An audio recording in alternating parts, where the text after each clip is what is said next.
Tendance première. 10h, 11h30. Hé Bonjour Véronique. Coucou. Vous êtes ravissante, Anne Madeleine-Place. Oh, merci. Cette saison, une saison. Alors cette année, vous allez faire plein de découvertes. Oui, plein de découvertes.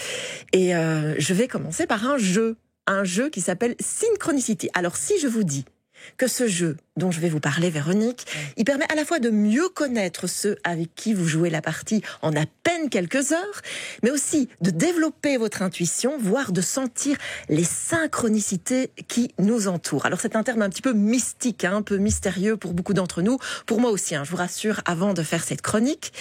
Et donc oui, j'ai joué une partie de ce jeu qui s'appelle Synchronicity. Il s'adresse à tout le monde, il peut convenir à tout le monde. J'ai tenté l'expérience un dimanche après-midi, car j'ai un de mes amis, Piotr, qui organise des parties et qui m'en a parlé avec un enthousiasme communicatif. Mais je vous avoue que je ne sais absolument pas à quoi m'attendre à ce moment-là. Et d'ailleurs, comme beaucoup d'auditeurs, j'ignore toujours ce qu'est une synchronicité. Alors, il fait 35 degrés. J'ai joué pendant l'été. J'ai un lumbago monstrueux et je redoute de devoir rester assise 3 heures avec des inconnus, parce que oui, le principe de la partie, en tout cas chez Piotr, c'est de le jouer avec des gens qu'on ne connaît pas. Alors ceci dit, il a préparé une tarte citron meringuée, c'est une motivation non négligeable, voilà, qui me porte jusqu'à lui.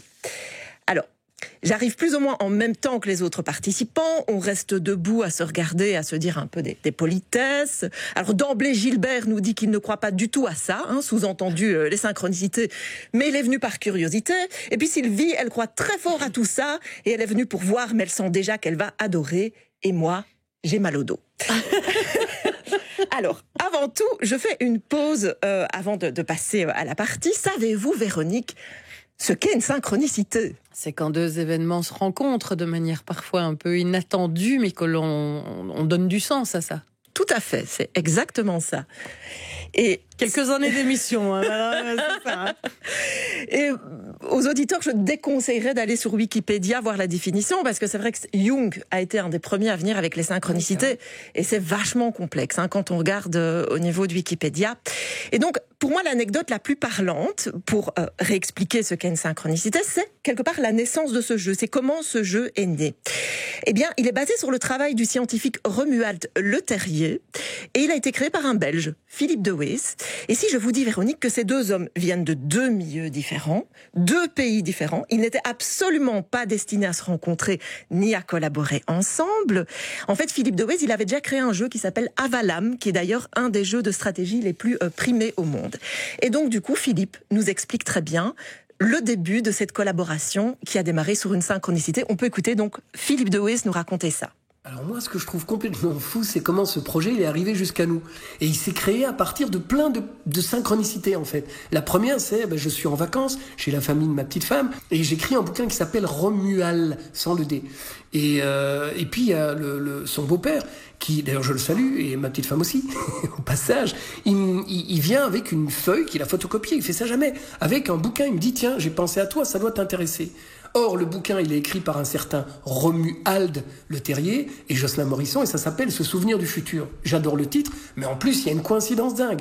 J'écris un truc avec Romuald et je me retrouve avec un Romuald. Donc là, déjà, c'est rare comme prénom, c'est une coïncidence. Ça peut s'arrêter là. Mais pour moi, ma définition de la synchronicité, c'est une coïncidence en conscience. On va y apporter un petit truc en plus. Et donc, en rentrant en Belgique, je vais y mettre une intention, pas de mental, mais une intention. Je vais acheter le bouquin, je vais rentrer en contact avec le Romuald en question, et de synchronicité en synchronicité, voilà, aujourd'hui, le coffret, il est là. C'est la magie de la vie. Moi, je trouve ça super.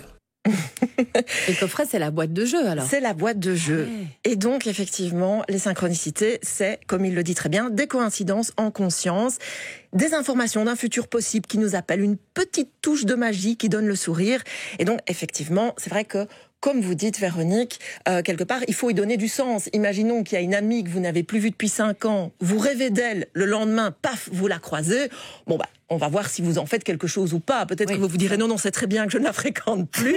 Ou bien vous aurez envie de reprendre contact avec elle pour X et X raisons. Donc c'est ça, une synchronicité. Alors, retour à la partie et au jeu. On reçoit chacun 4 cartes à tirer dans la série Animaux et symboles qu'on ne peut pas montrer aux autres. Ça commence comme ça. Et s'il s'avère que plus tard dans le jeu, il y a une synchronicité avec la représentation sur une de ces cartes, on peut alors la montrer aux autres. 2 règles importantes. Il y a le joueur principal qui va un petit peu relever le challenge, l'exercice qui se trouve sur les cartes dans ce beau bouquin. Et c'est celui à côté, le joueur à côté, qui va tirer une carte nombre. Comme ça, c'est vrai que c'est vraiment le destin. Et donc cette carte va mener à un challenge dans le bouquin ici présent. Alors, soit c'est le joueur à qui c'est destiné qui lit la carte, ou c'est l'autre. Et donc, moi, je vais vous lancer un petit défi, Véronique. Par exemple... qu'on trouve sur les cartes. Mais tout à fait. Donc, imaginons que vous tirez la carte avec le nombre 50.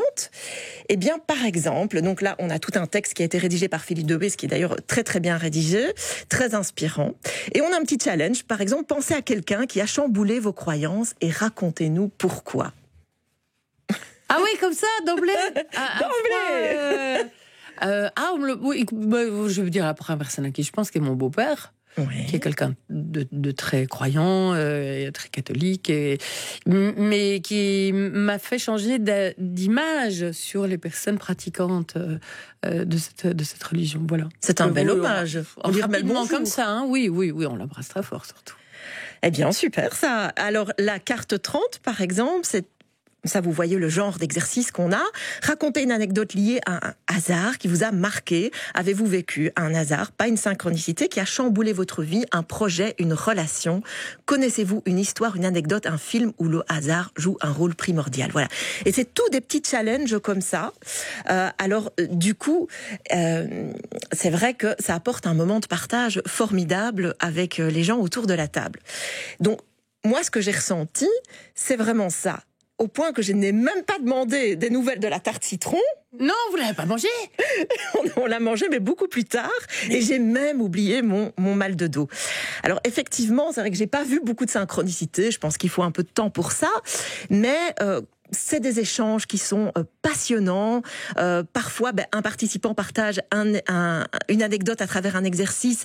Et quelque part, ça répond peut-être à des questions que vous vous posez. C'est en fait un jeu qui vous relie profondément à votre humanité.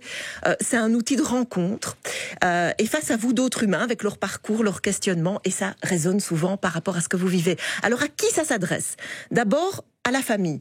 Vous, Véronique, vous avez 2 ados. Ouais. Eh bien, je trouve que c'est parfait pour jouer ça à 4, les parents, les ados, tout simplement parce qu'un ado, il parle plus trop, souvent à ses parents, il se confie plus trop, et à travers ce jeu, quelque part, ça peut le faire se confier et vous faire garder un lien, je trouve, avec votre ado. Alors, ça se joue entre amis aussi, ou tout simplement avec des inconnus, comme je l'ai fait, et encore, seul, c'est possible, comme un oracle, et ça, c'est résumé dans le coffret, et prochainement, il y aura une animation sur YouTube qui va pouvoir vous guider. Alors, une page, c'est Facebook/Synchronicity Jeux. Les auteurs sont super ouverts pour répondre aux questions. Si vous vivez des synchronicités, que vous avez envie de les partager, vous pouvez les partager avec les auteurs via cette page. Alors, le prix du jeu, c'est 29 €. Vous pouvez le trouver partout. Parfois, il faut le commander s'il n'est pas disponible, mais à la Fnac, à la librairie du coin. Et voilà, moi, je trouve que c'est vraiment un jeu qui vous relie à votre humanité, qui fait ressortir une sorte d'intime universel, quelque part. Est-ce que ça provoque des moments de synchronicité, justement? Oui, il y en a qui le vivent. Après, justement, faut pas trop le vouloir, faut pas trop y penser, faut pas trop se dire j'ai vu ça oui, c'est ça. Faut pas être à l'affût. Voilà, exactement. C'est un peu il faut lâcher prise, mais c'est bien plus que vivre des synchronicités. C'est vraiment un moment de rencontre et de partage et de développement personnel, en fait. C'est top, en tout cas. Jolie découverte que vous nous avez fait partager. Du coup, on se réjouit de la prochaine.